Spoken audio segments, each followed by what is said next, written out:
We grew up in the aviation space as being one of the first manufacturers of GNSS hardware that was used for the Apple devices where we had old 30-pin plug-in. Our survey grade receivers are part of this product line called the Flex. So if you look across the industries that we work with, the largest industries would be federal government, state and local government, primarily in the public works sector, utilities, that would include telcos, electric, gas. It shouldn't come as a surprise, but we strike a lot of things underground. To the walk, which is highly integrated with us, to the run phase, where we're actually doing advanced integration.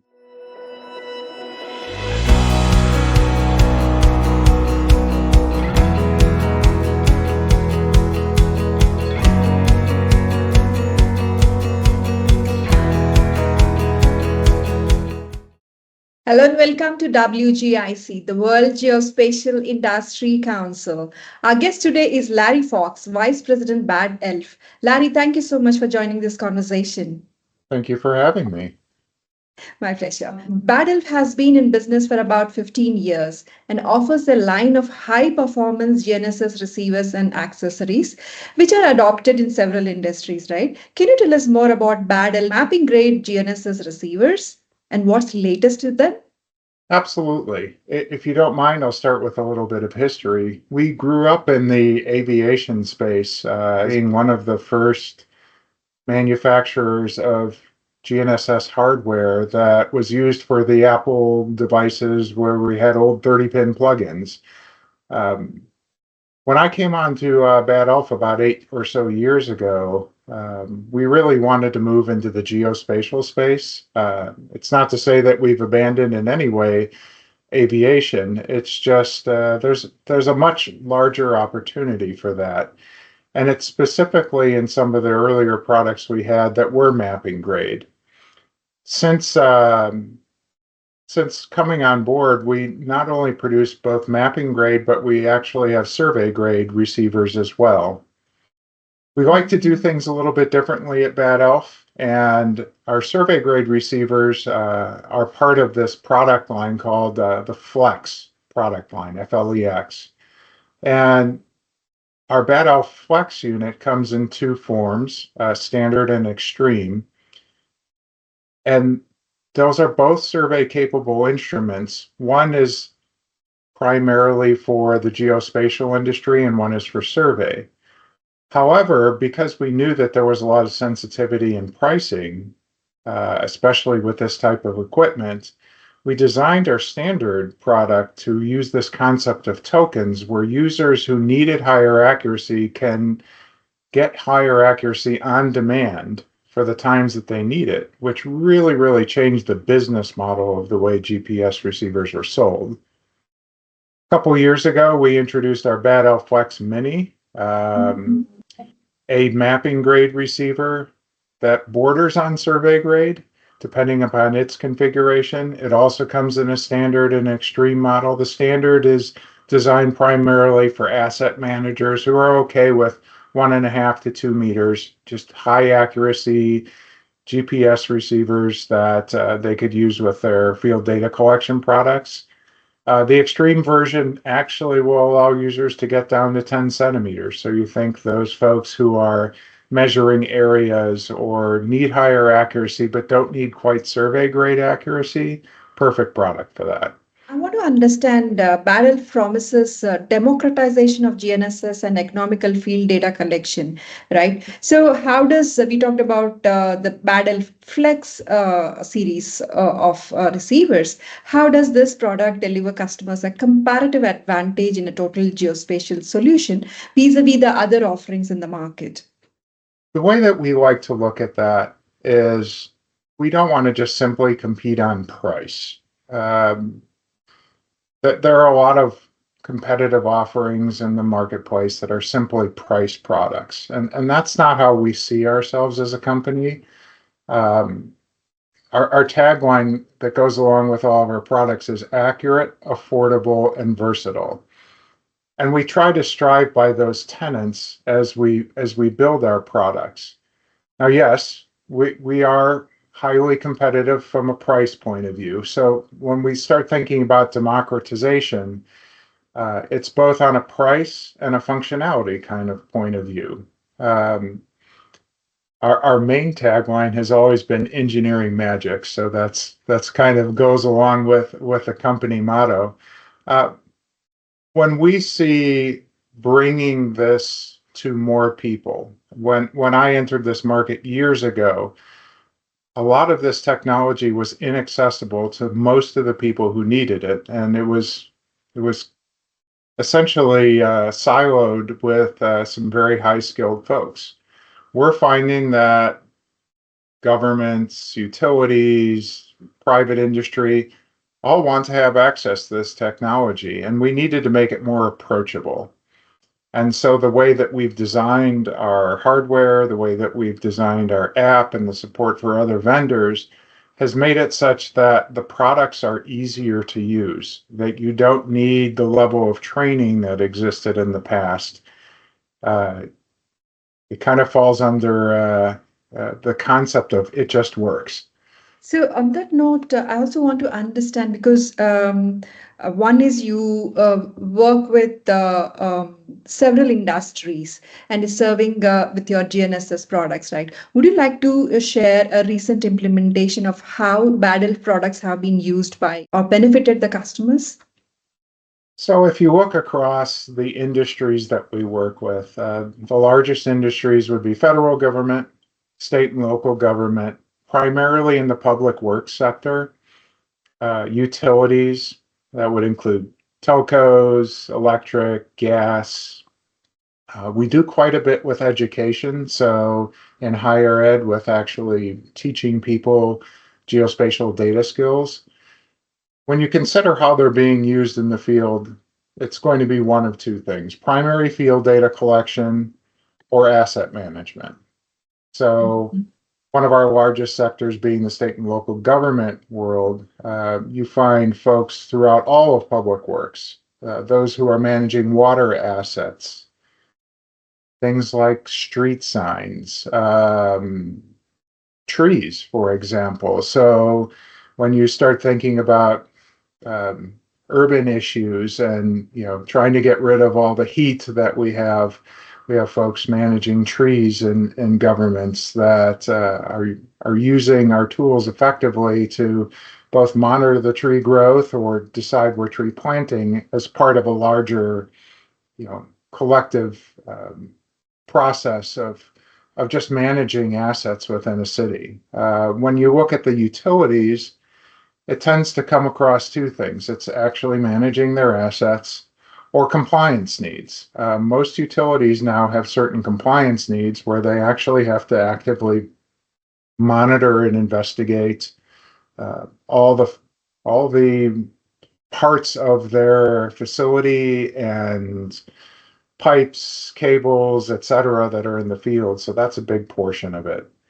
And finally, one of the big ticket items is subsurface uh, engineering. It shouldn't come as a surprise, but we strike a lot of things underground.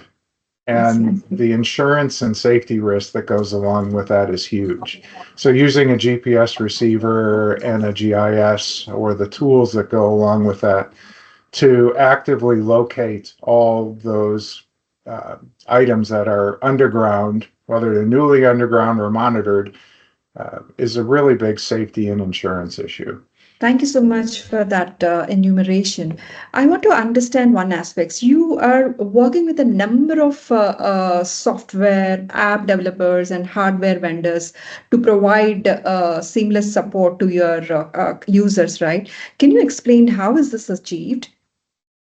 We have certification through Apple as a made for iOS manufacturer. And that's a really big hurdle. So in the iOS world, users of any app can take advantage of the GPS that we provide when externally paired with a receiver. We also have SDKs that are available for both iOS, Android, Windows, etc. So when app vendors want to work with us, they could either decide to start with what I would call the crawl phase, which is just to use what's available on the platform, to the walk, which is highly integrated with us, to the run phase, where we're actually doing advanced integration.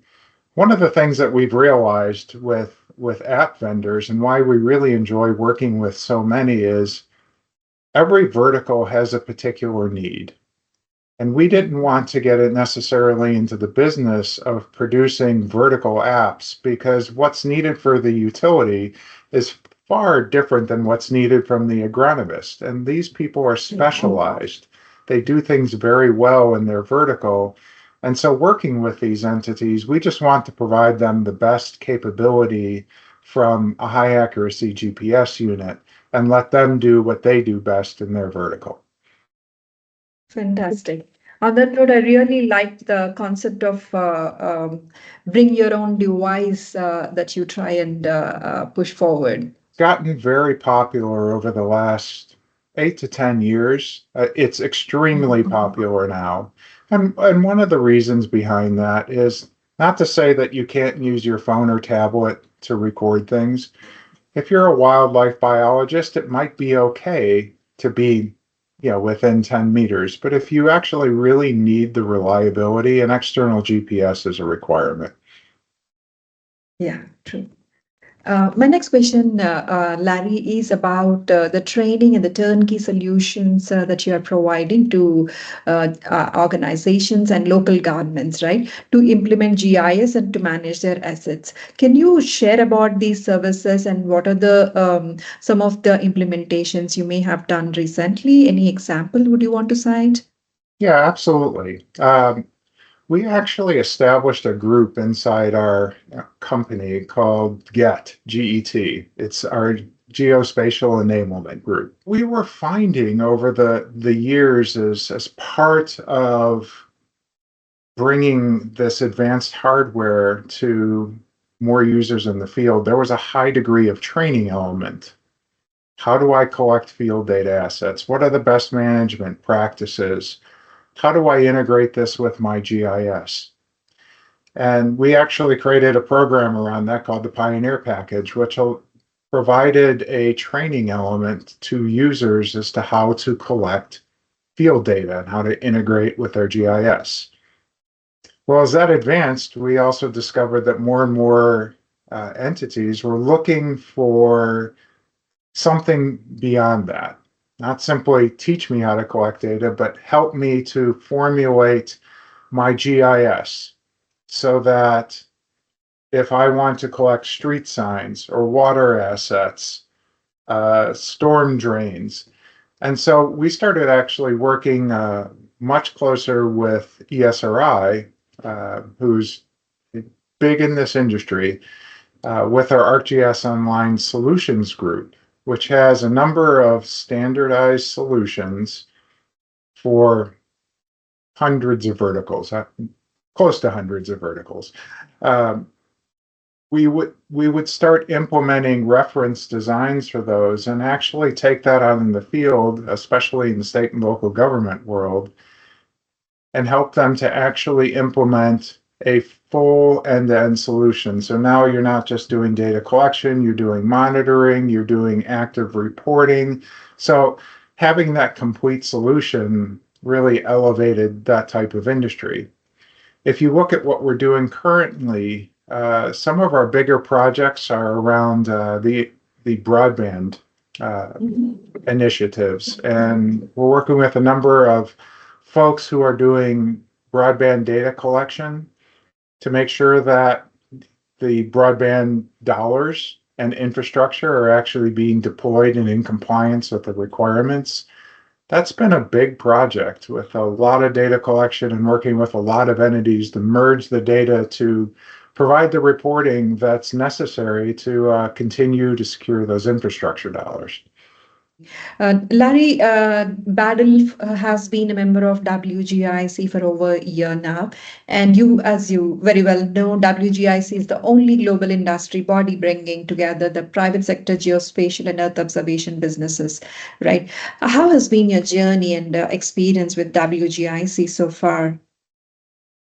Well, first and foremost, it's been actually wonderful meeting with colleagues and representatives from a number of different industries. Some of it are far away from what we do, and some of it are very close. There's Yes. both big and small in the boardroom, and having access to members who are like-minded, all with goals, similar to what we want to achieve, is really interesting. We are particularly interested in the public-private type work, bringing more facility to state and local government. But when I actually came on to WGIC, one of the things that was always near and dear to me is education. I see. We're firm believers that educating more folks in the value of GIS and what it could do, not just with GPS data collection, but all the things that GIS could do, only elevates the industry. That's true. And where do you see the role of WGIC? Certainly, yes, education is big on the agenda for the organization. And where do you see the WGIC's role evolving over the next few years? Yeah, I think one thing that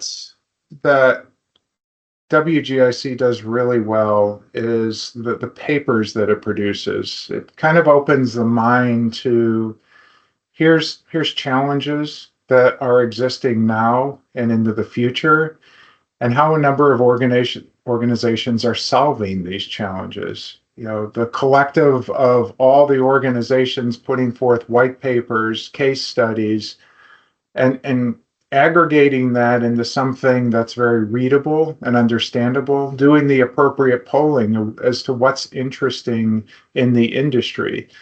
WGIC has the opportunity to take this aggregate of common entities that are all doing various vertical solutions and use the power of that knowledge to share with hundreds, if not thousands, of communities, and allow them an ability to get access to information and to be able to ask more informed questions about what is it that we need to do to grow into the next 10 or 20 years. Great. Thank you so much for those suggestions. And thanks for this lovely conversation, Larry. Oh, thank you very much. It was a pleasure.